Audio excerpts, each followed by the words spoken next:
중국에서 유래한 것입니다마는 우리 속담에 신선노름에 도끼자루 썩는 줄 모른다라는 속담이 있습니다. 제가 저번에도 한번 인용을 했었고 지난 주일에도 아브라함을 빗대서 도끼자루 썩는 줄 모르고 있었다라고 그렇게 표현을 했었습니다마는 신선노름에 도끼자루 썩는지 모른다, 이 말은 그야말로 어떤 재미 같은 일, 재미있는 일에 푹 빠져가지고 너무 열중하는 나머지 뭡니까? 중요한 것을 잊어버리는 걸 이야기를 한다고 정의를 하고 있습니다. 너무 재미있는 일에 푹 빠지다 보니까 중요한 것을 잊어버리는 거예요. 사실은 중요한 것에 푹 빠져야 되는데 신선노름에 푹 빠진 거예요. 그래서 원래 이 말의 출처는 신선노름이 뭐다? 바둑이다, 뭐 이렇게 이제 돼 있지 않습니까? 바둑 두는 거에 푹 빠져 있는 그런 내용인데요. 사실 이 신선노름과 같이 푹 빠져 있는 것, 그런 것들이 사람들에게는 누구에게나 다 있는 것 중에 하나입니다. 그래서 이 도끼자루 썩는 줄 모른다라는 이런 것들이 어쩌면 우리들에게 굉장히 큰 도전을 주는 그런 속담이 아닐까, 그렇게 생각도 됩니다. 제가 지난 주일에는 아브라함의 경우를 이야기를 하면서 아브라함이 도끼자루 썩는 줄 모른다라는 표현을 제가 했습니다마는, 아브라함이 아들을 하나 안았습니다. 그 아들은 하나님의 약속의 아들은 아니었습니다. 이스마엘이죠. 그 이스마엘을 안고 그야말로 한 13, 14년 정도 그의 재롱에 도끼자루 썩는 줄 모르고 그렇게 지냈던 것이죠. 하나님의 뜻인 줄 알고, 자기는 하나님의 뜻대로 이게 된 줄 알고 그냥 뭐 거기에 온갖 집중을 다 했던 것입니다. 그게 이제 아브라함의 그런 모습이었던 것이죠.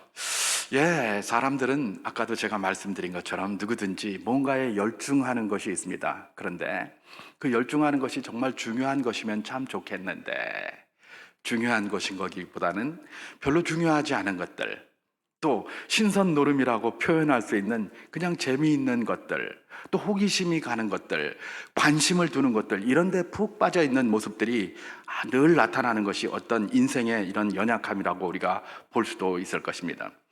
오늘 우리가 읽은 본문에는 바로 이런 인생의 연약함을 보이는 사람들에 대해서 잘 설명해 주고 있는데요. 이 사람들이 그야말로 도끼자루 썩는 줄 모르고 지내는 사람들이었습니다. 그 사람들이 누구냐?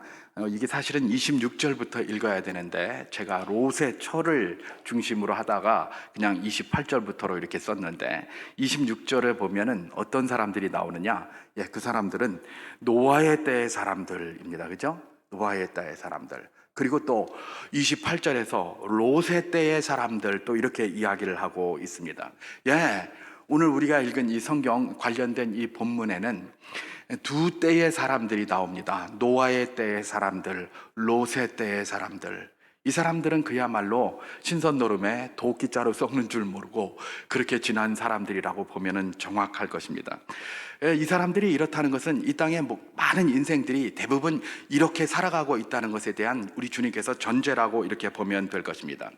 그래서 저는 오늘 특별히 본문 누가복음 17장 32절에 나오는 말씀 그대로 롯의 처를 기억하라 라고 이렇게 제목을 붙이고서요, 주님께서 왜 이런 말씀을 하셨는지, 특별히 노아의 때의 사람들, 롯의 때의 사람들을 비유하시면서 왜 이런 말씀을 하셨는지 한번 살피면서 여러분과 잠시 은혜를 나누고 그렇게 기도회를 하기를 소망을 합니다. 자, 주님께서 왜 이런 말씀을 하셨는지 우리는 그 맥락을 한번 먼저 살펴보는 것이 굉장히 중요합니다. 주님께서 왜 이 말씀을 하셨는가? 오늘 본문 앞부분부터 이렇게 쭉 보면 누가복음 17장 32절, 롯의 처를 기억하라, 요거부터 그 앞에까지 쭉 17장 1절에서부터 쭉 이렇게 살피다 보면 주님께서는 뭐에 대해서 이야기를 하고 있냐면 인자의 때에 대해서 이야기를 하고 있습니다. 인자의 때, 인자가 나타나시는 바로 그때. 인자의 때가 뭐냐? 인자의 때는 우리가 잘 아는 것처럼 메시아이신 우리 주 예수 그리스도께서 심판주로 다시 이 땅에 재림하실 때를 우리는 인자의 때라고 이해하고 있고 또 그렇게 알고 있습니다. 예수 그리스도께서 심판주로 다시 오시는 그때가 뭡니까? 인자의 때다, 그렇게 얘기를 합니다. 그런데 우리 주님께서는 이 인자의 때, 예수 그리스도께서 심판주로 다시 이 땅에 오시는 그때를 어느 때와 같다고 일단 이야기를 하십니까? 누가복음 17장 26절 27절에서는 노아의 때와 같다고 이야기를 하셨습니다. 아까 노아의 때의 사람들이라고 했는데 바로 이 노아의 때와 같은 모습이 예수님께서 심판주로 이 땅에 다시 오시는 때에도 여전히 펼쳐질 것이라는 것입니다. 제가 누가복음 17장 26절에서 27절까지 말씀을 한번 봉독해 보도록 하겠습니다. 노아의 때에 된 것과 같이 인자의 때에도 그러하리라. 노아가 방주에 들어가던 날까지 사람들이 먹고 마시고 장가들고 시집가더니 홍수가 나서 그들을 다 멸망시켰으며, 그렇게 기록하고 있습니다. 오늘 주님께서 인용하시는 노아의 때, 그때가 어떤 때입니까? 사람들이 하나님의 홍수 경고를 무시하고 먹고 마시고 장가들고 시집가고 하다가 하나님의 경고대로 갑자기 닥친 홍수 심판으로 말미암아 멸망을 당한 때, 그때가 바로 노아의 때의 사람들이었다라고 이야기를 하는 것입니다. 그야말로 이 사람들이 먹고 마시고 시집가고 장가들고 이런 일 하느라고 도끼자루 썩는 줄 모르고 지냈던 거예요. 그러다가 하나님의 경고의 날이 임했을 때에 홍수가 임해서 모든 자들이 멸망을 한 것이죠. 왜 이들이 하나님께서 말씀하신 홍수의 경고를 무시했을까? 우리가 거기에 한번 집중해 볼 필요가 있습니다. 왜 무시했을까? 무시한 이유가 있죠. 우리가 아는 대로 그들이 보기에 아무런 기미가 없었기 때문에 그렇습니다. 아무런 기미가 없었기 때문에 그들이 보기에 전혀 홍수가 일어날 것 같지 않았거든요. 이런 점에서 성경이 노아에 대해서 뭐라고 표현을 했습니까? 창세기 6장 9절에 노아는 당대의 의인이요 완전한 자라고 이야기를 했습니다. 노아는 그런 말을 듣기에 합당한 사람이었습니다. 왜 그러냐면 모든 사람들이 전혀 인정하지 않고 생각지도 않은 바로 그때에 이 노아만 말입니다, 하나님의 말씀을 제대로 들었기 때문에 그렇습니다. 노아는 하나님이 바로 그 홍수가 있으리라고 예견하신 120년 전에 이미 그 소리를 들었습니다. 120일 전 아닙니다. 한 달 전 아닙니다. 1년 전 아닙니다. 120년 전에 하나님께서 그렇게 노아에게 이야기를 하신 거예요. 노아야, 너는 고페르 나무를 가지고 저 아라랏산 꼭대기에 가서 방주를 지어라, 그렇게 얘기를 하셨어요. 120년 후에 그야말로 창이라는 비를 보내고 물을 넘치게 해서 모든 자들을 다 홍수로 쓸어버리겠다, 하나님께서 이렇게 이야기를 하셨어요. 120년 전이에요. 그런데 노아가 어떻게 했습니까? 그 말을 순종을 한 거예요. 이건 보통 사람이 할 수 있는 건 아니에요. 120년 후에 뭐가 일어날 줄 알고 그렇게 하겠습니까? 그런데 그것도 산꼭대기에다 배를 지으라고 하질 않나, 그런 걸 하는 거예요. 이게 상식적으로 이해가 되지 않는 그런 것들을 하나님이 노아에게 요구를 했고, 노아는 그럼에도 불구하고 거기에 순종한 것이죠. 그래서 노아에 대해서 뭐라고 표현하는 겁니까? 당대의 의인이요 완전한 자다, 그렇게 표현을 했던 것입니다. 반면 우리가 잘 아는 것처럼 그 당시에 사람들은 노아를 뭐라고 생각했겠습니까? 노아 좀 미친 거 아이가? 배를 짓는데 저게 뭐고, 저게 배 맞나? 그리고 무슨 산꼭대기에다 저런 걸 만들어? 이거 완전 도운 거 아이가? 분명히 그랬을 가능성이 굉장히 높습니다. 그런데 노아는 끊임없이 그것이 하나님의 명령이기 때문에 그 길을 완전하게 걸어가려고 애썼던 사람입니다. 다른 사람들은 다 먹고 마시고 시집가고 장가가고 집을 짓는 데에 도끼자루 썩는 줄 모르고 정신 팔고 있을 때에 노아는 하나님의 약속의 말씀 붙들고 방주를 짓는 데에, 산꼭대기에서 방주를 짓는 데에 전무하고 있었다라는 사실들을 우리는 발견하게 되는 것입니다. 그러다가 어떻게 됐습니까? 이제 홍수 일주일 전에 하나님께서 이제 방주 안으로 모든 것들을 다 드리라고 하지 않습니까? 아마 노아가 주변 사람들에게도 그런 말 하지 않았겠습니까? 했을 것입니다. 근데 사람들이 뭐예요? 홍수 경고를 듣지 않았죠. 왜냐하면 홍수가 온다면 뭔가 지금쯤 기미가 있어야 되는데 아무 기미도 없어요. 오늘도 하늘은 드높고 쨍쨍 내리쬐고 굉장히 맑은 날이에요. 게다가 이 노아가 누구예요? 자기들이 그동안 미치광이라고 생각했던 바로 그 사람이에요. 그 사람이 자꾸 타라고 하니까 더 믿을 수가 없어요. 그렇잖아요. 그리고 타라고 하는 것도 바닷가 옆에라든지 강가 옆이라든지 물가 옆에다 놓고 하면 모르겠는데 산꼭대기에다 배를 올려놓고 거기에 타라고 하는 거예요. 미치광이 짓이죠. 그 당시 사람들이 봤을 땐 미치광이 짓이에요. 그리고 타라고 하니 누가 타겠습니까? 안 타는 것이죠. 말도 안 되는 소리 하고 있네. 도무지 기미도 보이지 않는데 무슨 비가 온단 말이고 무슨 비가 온단 말이고, 이렇게 이야기를 한 것입니다. 이게 바로 무엇입니까? 노아의 때의 현실이었다는 것입니다. 인자의 때에도 하나님은 그렇게 하신다는 겁니다. 어떻게 해요? 노아의 때처럼 이렇게 무시하고 이렇게 많은 사람들이 있지만은 인자의 때에도 그렇게 기미도 하나 보이지 않아도 도적같이 인자의 때가 임해서 그야말로 종말을 구하게 될 것이다 라는 바로 그 이야기를 하고 있는 것입니다. 노아의 때에서 이렇게 이야기를 하더니 또 동시에 바로 오늘 우리가 읽은 본문으로 들어오는데, 주님의 임하실 때, 인자의 때는 또한 롯의 때와도 같다라고 주님께서 말씀해 주시는 것입니다. 롯의 때와 같다. 오늘 본문 우리가 읽은 누가복음 17장 28절에서 29절 말씀을 제가 한번 봉독해 보도록 하겠습니다. 또 롯의 때와 같으리니 사람들이 먹고 마시고 팔고 심고 집을 짓더니 롯이 소돔에서 나가던 날에 하늘로부터 불과 유황이 비오듯 하여 그들을 멸망시켰느니라, 그렇게 얘기를 합니다. 여러분, 롯의 때가 어떤 때입니까? 우리가 최근에 이제 계속해서 창세기를 가지고 은혜를 나누고 있습니다만은, 롯의 때는 다른 때가 아니에요. 하나님의 사자가 소돔과 고모라를 심판하시겠다고 내려와서 롯의 입을 통해서 그걸 선포하게 하셨어요. 그랬는데 사람들이 안 듣는 거예요. 전혀 듣지 않아요. 불과 유황 심판으로 멸망하게 될 것이다 라고 이야기를 했는데도 심지어 롯의 사위들은 그 롯의 그 말을 농담으로 여기고요, 전혀 듣지를 않아요. 왜 그랬을까요? 똑같습니다. 노아의 때하고 똑같아요. 하늘을 보니까 아무렇지도 않거든요. 늘 자기들이 살던 그대로거든요. 뭐 변한 게 하나도 없어요. 게다가 누가 그 말을 하고 있어요? 롯이 그 말을 하고 있는 거예요. 저 롯 지난해나 비슷하고 저건 하나님의 사람이라고 그러는데 하나님의 사람 같지도 않고 하는 거 보니까 엉성하니 니나 잘해라, 이러고 싶은 사람이고요. 게다가 롯이 뭡니까? 돈 좀 있다고 어디서 불러온 외부돌이잖아요. 돈 좀 있다고 또 삼촌 아브라함 찬스 좀 얻어가지고 재판장의 자리에 앉아가지고 말입니다. 재판자의 자리에 앉아가지고 사람들 판단한다고 거기 앉아있으니까 꼴보기 사나운 겁니다. 막 꼴보기 싫은 겁니다. 저런 인간이 와가지고 유황불이 내리고 불이 내려와, 이렇게 되는 것이죠. 이게 바로 뭡니까? 롯의 때에 그 당시 사람들의 생각들이었다는 것입니다. 소돔과 고모라에 유황불이 떨어질 것이다 라는 그 말에 대해서 이들은 전혀 무시했습니다. 이건 설마 그럴 일이 있으려고, 오늘도 멀쩡하고 우리는 지금도 멀쩡하고 아무렇지도 않은데 무슨 하늘에서 유황불이 떨어지고 불이 떨어진단 말이냐 라고 하면서 그야말로 가만히 있었던 것이죠. 자기들이 하던 일 그대로 하던 겁니다. 사고 팔고 먹고 마시고 시집가고 장가가고 늘 일상생활에 전념하면서 그렇게 있었던 것입니다.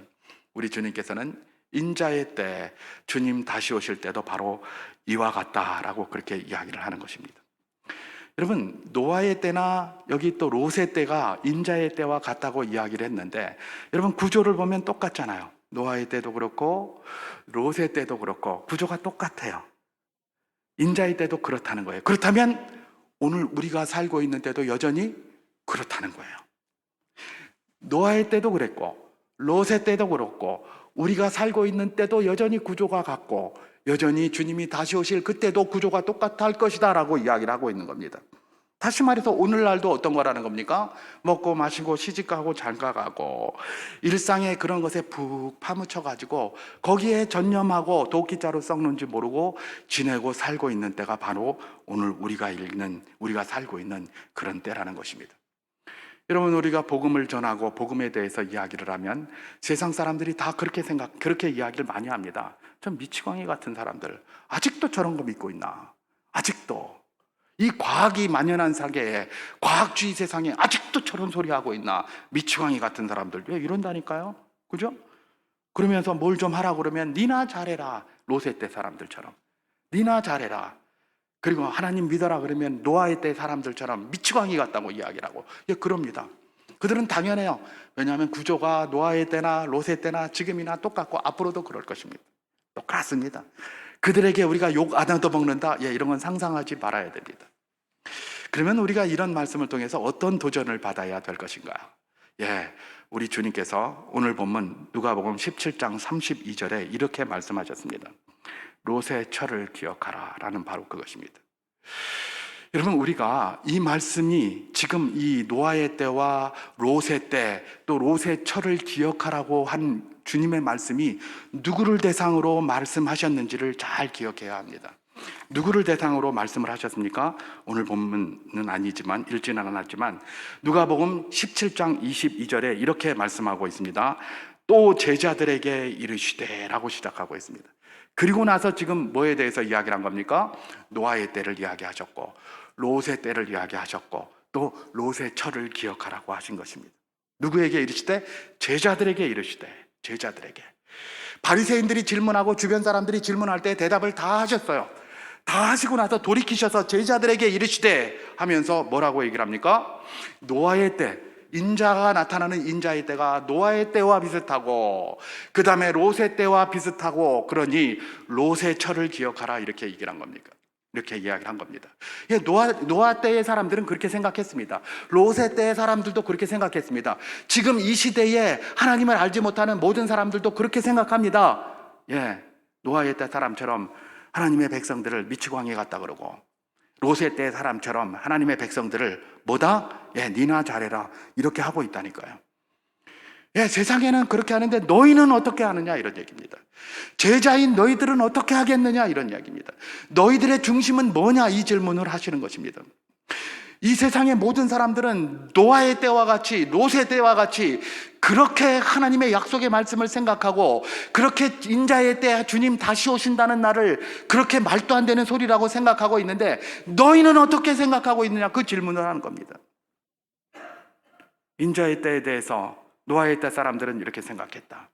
롯의 때의 사람들은 이렇게 생각했다. 지금도 노아의 때와 같이, 롯의 때와 같이 있는 사람들이 있다. 그런데 제자들 너희는 어떻게 생각하느냐, 그 질문을 하고 있는 것입니다. 그러면서 우리 주님께서는 롯의 철을 생각하라, 이렇게 이야기를 하셨던 것입니다. 롯의 철가 도대체 무슨 일을 했길래 주님께서 롯의 철을 생각하라, 이렇게 이야기를 했습니까? 롯의 철에 대해서 성경에서 별로 이야기를 한 게 없어요. 우리가 창세기를 읽었습니다마는 창세기 19장 26절에 딱 하나 나옵니다. 제가 한번 봉독해 보겠습니다. 롯의 아내는 뒤를 돌아보았으므로 소금 기둥이 되었더라, 이렇게 돼 있어요. 제자들에게 이야기를 하면서 인자에 나타나는 때가 도적같이 올 건데, 그때는 뭐와 같다? 노아의 때와 같고 롯의 때와 같을 것이다. 그래 놓고 나서 제자들에게 롯의 철을 기억하라, 이렇게 얘기를 했습니다. 이 말은 제자들이 롯의 처의 모습일 경우가 굉장히 많다는 의미 아니겠습니까? 제자들에게 이야기한 겁니다. 불신자들에게 이야기한 거 아닙니다. 하나님 모르는 사람들에게 이야기한 거 아닙니다. 그거는 노아의 때의 사람들과 롯의 때의 사람들과 같이 그런 사람들이에요. 그런데 제자들, 너희는 어떠냐? 너희는 다르냐? 그러면서 롯의 처를 기억하라라고 한 것입니다. 여러분, 롯의 처 어떤 사람입니까? 롯의 처는 기본적으로 하나님이 소돔과 고모라를 멸망시킨다는 그 말씀을 갖다 기본적으로는 믿었어요. 그래서 롯의 자기 남편인 롯이 밖으로 나가자고 그럴 때 나갔어요. 그죠? 나갔는데 문제는 뭐예요? 빨리 서둘러 가지를 않아요. 천천히 갑니다. 그러면서 아이고 여보, 다리 아파 죽겠는데, 힘들어 죽겠는데 천천히 좀 가자. 그러니까 롯도 안 그래도 좀 가기도 싫은데 자꾸 천천히 가자고 하니까 어떻게 했겠습니까? 하나님 사자요, 우리가 저 산까지 올라가다가는 우리가 벼락 맞아서 다 죽겠습니다. 그냥 유황불에 다 죽겠습니다. 저 수활 땅으로 피신하겠습니다. 그러니까 하나님의 사자가 그럼 굴로 가라, 이렇게 얘기를 했겠죠. 그런데도 천천히 갑니다. 이게 롯의 처입니다. 롯이 그렇게 혼자 했겠습니까? 분명히 롯이 쳐도 같이 그랬을 것입니다. 공진 현상이 일어난 거예요. 같이 그런 거예요. 같이. 그리고 그것에만 국한된 것이 아니라 가다가 그만 뒤를 돌아보고 말았습니다. 뒤를 돌아보지 말고 가라고 했는데 뒤를 돌아보면서 그는 그만 소금 기둥이 되었다는 겁니다. 왜 뒤를 돌아보았을까? 롯의 처도 여전히 롯과 동일하게 소돔과 고모라를 사모하는 자였고, 소돔과 고모라의 그 화려한 세상, 그 세계를 사모하는 자였고, 그곳에서 여전히 소돔 사람들과 똑같이 먹고 마시고 시집가고 장가가고 집 짓고 팔고 사고 이런 데 집중하며 살던 분이에요. 어쩌면 말입니다, 자기 그 모든 것들을, 그동안 자기가 쌓아 올렸던 많은 것들을 거기다가 그냥 두고 나온다는 것, 그래서 다 불바다가 돼서 불타버린다는 것이 아까웠을 수도 있고요, 안타까웠을 수도 있지 않겠습니까? 도대체 어떻게 될까? 이런 생각이 들지 않았겠습니까? 그러니까 막 뒤돌아본 거예요. 미련을 남아서, 미련을 끊지 못하고 그렇게 해서 그걸 뒤를 돌아보다가 뭐가 되었다는 것입니까? 소금 기둥이 되었다는 것입니다. 우리 주님께서 제자들에게 말씀하시는 것이 이것입니다. 제자들은 주님께서 인자의 때에 다시 온다는 것을 믿습니다. 우리 모두 그거 믿지 않습니까? 우리 주님 다시 오실 줄 믿으십니까? 아멘. 제자들은 다 믿어요. 다 믿어요. 그러니까 제자들에게 이야기를 하는 거예요. 롯의 철을 기억하라는 겁니다. 다 믿고 있으니까 롯의 철을 기억하라. 이 말이 뭡니까? 반드시 그 일이 있을 건데 도끼자루 썩는 줄 모르고 세상 사는 데만 전념해서 주님 다시 오시는 줄 알면서도 그날을 중심으로 두지 않고 혹시 먹고 마시고 시집가고 장가가고 사고 팔고 집 짓는 일에만 집중하고 사는 것 아니냐? 롯의 철을 기억하라. 그 이야기를 하고 있는 것입니다. 우리 주님께서 오늘 이 말씀을 통해서 제자인 우리들에게 도전하는 것 무엇입니까? 인자의 때가 반드시 있을 줄 믿는다면 너희들 삶의 중심에 인자의 때를 준비하는, 도적같이 오실 인자의 때를 준비하는 마음의 중심이 굳건히 서야 한다는 것입니다. 우리가 먹고 마시고 시집가고 장가가고 사고 팔고 집을 짓는 그런 모든 행위를 여전히 하면서 살아가지만 거기에만 모두 몰두해서 소돔과 고모라의 때의 사람들, 롯의 때의 사람들이나 노아의 때의 사람들처럼 그런 어리석은 모습을 보이는 것이 아니라 주님께서 약속하신 그 약속의 말씀을 붙들고 그것도 여전히 신경 쓰면서 그것도 여전히 마음에 붙들고 살아야 한다는 것, 그것이 바로 무엇입니까? 롯의 철을 기억하라라고 도전하시는 하나님이 오늘 우리에게 주시는 도전인 것입니다.